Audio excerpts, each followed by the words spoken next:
Hello and welcome to KNN Nearest Neighborhood Machine Learning algorithm that I'd be explaining. This methodology is different. It just has a different taste, and even the output is different comparing to all the ones I've covered thus far in this tutorial. KNN Machine Learning works based on what's known as feature similarity. Basically, you have your data input and you know the features and characteristics of the data that you want to analyze. For instance, you have oranges and apples. Each of these, you detect the different characteristics that they have. You know, apples have, let's say, magnesium and 9.5 milligram, orange has 52 milligram, vitamin C is different, calories different. So you have the knowledge of the features and characteristics of oranges and apples. And then you train this data and you know that certain characteristics relates to orange, you classify them, and other different characteristics relates to apple. So based on characteristic, you know, you have trained your data, you know what they are, and then you need to predict, and you predict two different fruit which some of them have such characteristics, some of them have so characteristics. Then you find the ones which are close to the characteristics of orange, you're gonna call them orange, and the ones which has got characteristics close to apple, you're gonna call them apple. So that's how you predict those unknown data that you're after, that you want to know what they are. The difference, basically, or as we call it, the distance between those that you want to predict and the ones that you know and already classified should be calculated. And then once you find out nearest neighborhood, if it's orange nearest neighborhood, you call those ones orange, and otherwise if it is close to apple, based on those distance at the shortest paths or shortest distance, then you call them apple. So this is basically how the concept works in a nutshell. As we get into the mathematics and how it works later, I elaborate this further.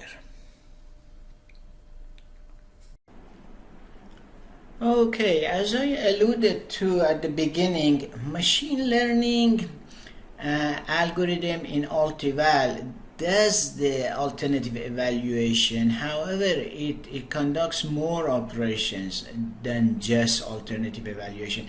I will bring up one certain example about alternative evaluation, but you'd learn that KNN Machine Learning in ALTEVAL can do more than that. Let me just start with a very basic and simple example. This is an input file that you have to use. The input file is even different than all other methodologies that I've covered thus far. The input file needs to have three different tabs. One is called input, one is called input underscore KNN, and another one should be named test data for KNN. Okay, so let's start with the input and how you need to set it up in Excel spreadsheet. The very first three rows are the same, and objective actually is irrelevant in machine learning, but just to be consistent with all others, it's there. And increase does not mean much, but it is there just to be consistent for the programming purpose, so you don't have to use different sort of input and all that. So it's as close as the other ones to make you less confused, basically. Let's say we have 15 different flowers, and these are the features of the flowers. We know from the past data that we have measured, we know sepal length of these flowers and sepal width of these flowers, as you see in this column. So that is the first sheet that you have to fill usually for KNN machine learning. That would be in the input page.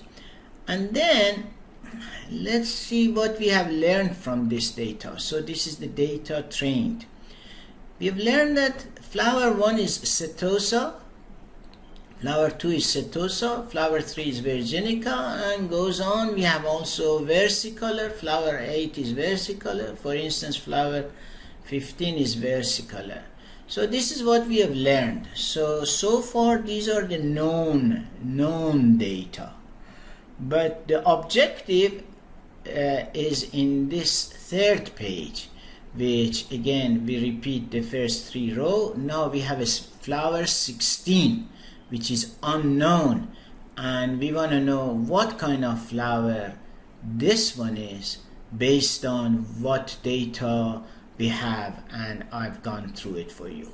So with that, we go basically to the program and run it. Okay, so by now you are familiar with the ALTEVAL program. When it's launched, the very first thing, as always, you press Control Enter and you introduce the name of the input file, which I just showed you. And then we want to do KNN, and remember we wanted to know what kind of flower is flower 16 based on those features that we know. And we know features of flower 16, but we don't know what's the name of that flowers. Flower 16 is setosa. And again, like always, another spreadsheet, of course a 1-row spreadsheet, is created in the same folder as the input file. So basically the length and width of setosa on this was known, and then the distance between these were measured to all other ones which we had data for, and then we found the closest distance, and then we said, oh, whatever its closest neighbor, so it was setosa, therefore this has to be setosa. That's it. Okay, the first example about the flowers was really a simple one, just to get you familiar with the process. Now this one is a more serious example. It's urban planning, urban design related example. Let's say we have 72 different cities. If you scroll down, it starts from city 1 and it goes all the way to city 72, and we know from measuring, or it's a knowledge that we have about the features of each different city. So number of gross floor area of retail, office, blah blah, and then we even know about the population per hectare, let's say, for each of these cities. We know public transit ridership, and so on. Whatever you set up your data, basically this knowledge that we have about these 72 different cities.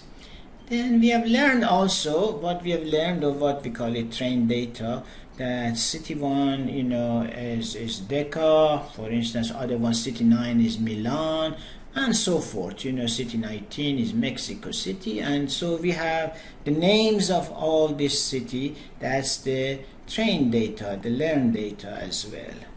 Now what's unknown is we have designed and developed 10 alternatives, as shown in this column, 10 alternatives, and for each of them we have decided to have certain gross floor area of retail, office, blah blah blah, and public transit ridership is also forecasted, estimated based on the model that we have. But what we need to know is which city is very much close or similar, resemble to alternative 1.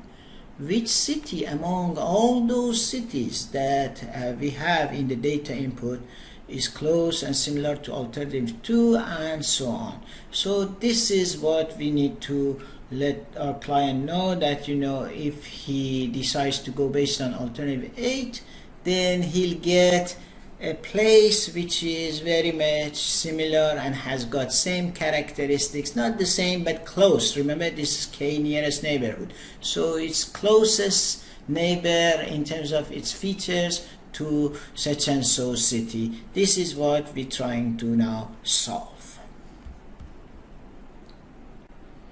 Okay, so we've launched ALTEVAL, Control Enter, and now we introduce the input file.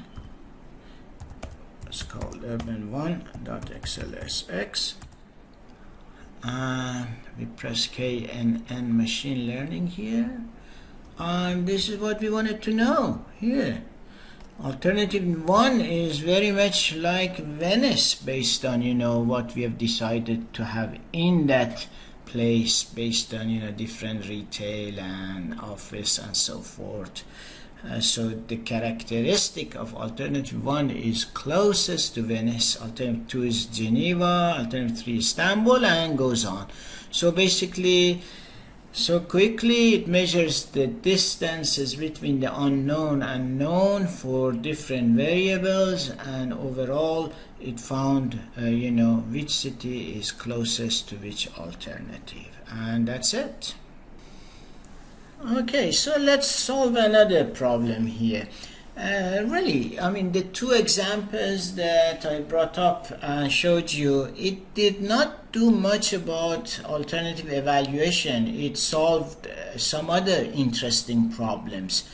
But we could get creative and develop a data set that would do evaluation, alternative evaluation for us. Like this example. This is also an example related to urban planning, urban design, which we have different areas. Let's say these are different areas in our city, and then we have different features. Just an example, different features again for each area within one city.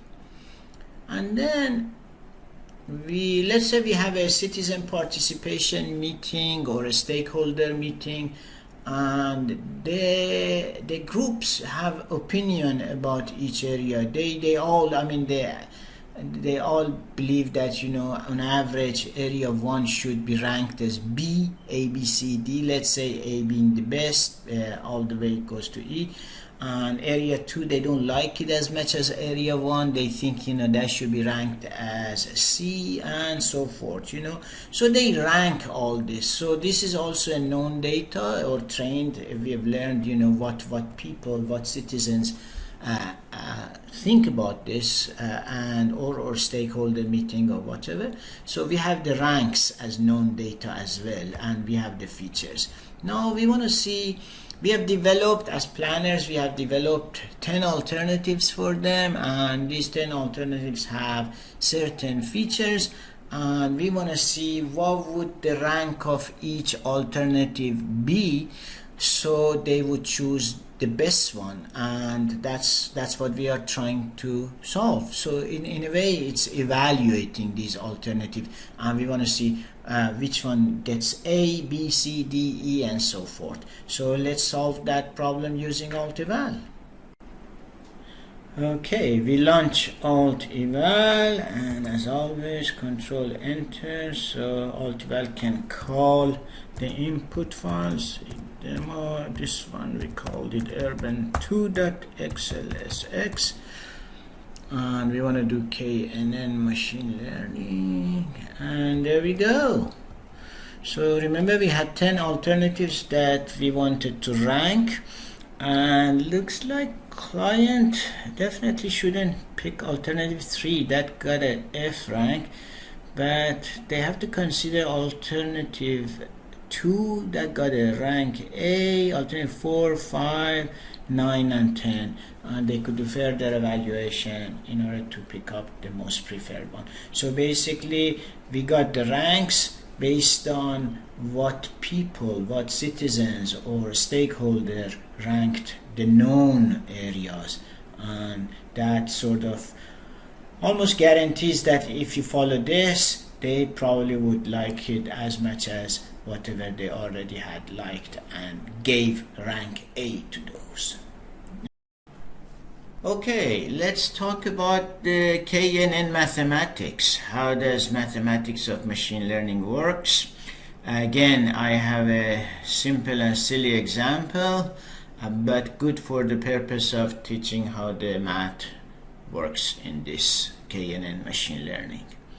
As you see, the problem is a little bit different than all other methodologies. In other methodologies, we had the numbers for these four employees, candidate employees who want to be hired, and we wanted to evaluate them directly. But here we should have, with KNN machine learning, we should have some known data. So in this case, we know, the rank for Jack is 4, Ali is 3, 2, and 1, right? So these are the ranks that we are aware of and we have the knowledge of. Let's say that, Charlie is being the best and Jack is being the worst. That's how the rank is done. Let's say that's just an assumption, right? And then question that we have is, now the two other candidates that joining, and we know the characteristics of those as well in terms of the same variables, same criteria as years of experience, education, and salary. We want to know what is the closest rank when they are compared with those four known candidates. So this is the problem we like to solve. Comparing to others, if they are 1, 2, 3, 4, then what would be the rank for these two based on comparison with the initial original candidate? The basic formula that is being used in KNN machine learning is measuring the distance, Euclidean distance, somewhat we could say difference. I mean, technically speaking, it's really Euclidean distance. The distance between the years of experience of Barbara, the new candidate, and also other variables like education, salary, the distance between years of experience of Barbara and each of the initial four candidates, Jack, Ali, Mary, and Charlie. Same, we want to measure the distance as it relates to these three variables, years of experience, education, salary, and distance between David and Jack, Ali, Mary, and Charlie. What we use is the typical Euclidean distance formula, which is down here. You're familiar with, it was being used for measuring the edge of triangle. So that formula is also being used. Basically, it's a square of each variable minus the original one, and we sum it, and then we square root of it. We get the square root of it. So here, basically, this is the difference between years of experience of Barbara and Jack, this row, square, and then we get the sum and a square root of the sum in here, and therefore we see the minimum difference is 50,000, which relates to Jack. So Barbara is very close in terms of her qualification with Jack. And same for David, and the minimum is 2,000, which is Charlie. Therefore we conclude that David qualification is very close to Charlie, and based on that we decide whether to hire Charlie or Jack. The initial assumption was that Charlie was the best, Jack was actually the worst candidate. Therefore here we decide to hire David, which is closest to Charlie. And with that we have the KNN machine learning math resolved as well. Okay, so we covered K, nearest neighborhood machine learning. As you noticed, this methodology is somewhat different than all others, and it had different taste to it, but generally speaking, all these methodologies could be really useful for the work that you are doing. It's very quick and it's error-free because you don't do any interactive work. It's user-friendly. The program is user-friendly. Basically, all you need to do is create your input file in a spreadsheet and then launch the program. And the most challenging part is really your input file that you should create. And it's not really related to particular discipline, and you could use ALTEVAL for many different disciplines. These methodologies are always being used for finance and economics, for business failure prediction, credit risk assessment, portfolio selection and management, company mergers and acquisitions. You have different company you want to merge with, so you get your criteria, MOEs and so forth, and based on that you select the preferred alternatives, so you have some systematic and scientific selection process. And financial planning, country risk evaluation, these are all the areas that ALTEVAL could be used for conducting alternative evaluation. Environmental management, energy planning, including fields like forest management, waste management, power plant siting, water resource planning, nuclear power management, energy intensity evaluation, failure prediction. And marketing, it's really useful for marketing purpose, and it's being used extensively for customer satisfaction, design of market penetration strategies, and retail evaluation. And of course, as you noticed, my examples were mainly related to transportation planning and urban planning, since that's my own field. It could be used, ALTEVAL could be used for highway planning, subway design, and engineering studies, for bridge design, to select the best and most preferred way of the bridge. Human resource management, job evaluation, personal selection. In fact, I had an example on employee selection, education, and agriculture. So with that, we have covered different methodology, and I encourage you to use the program, review the user guide, and hopefully you'll get some systematic and scientific output which is very much reliable and robust. Thank you all.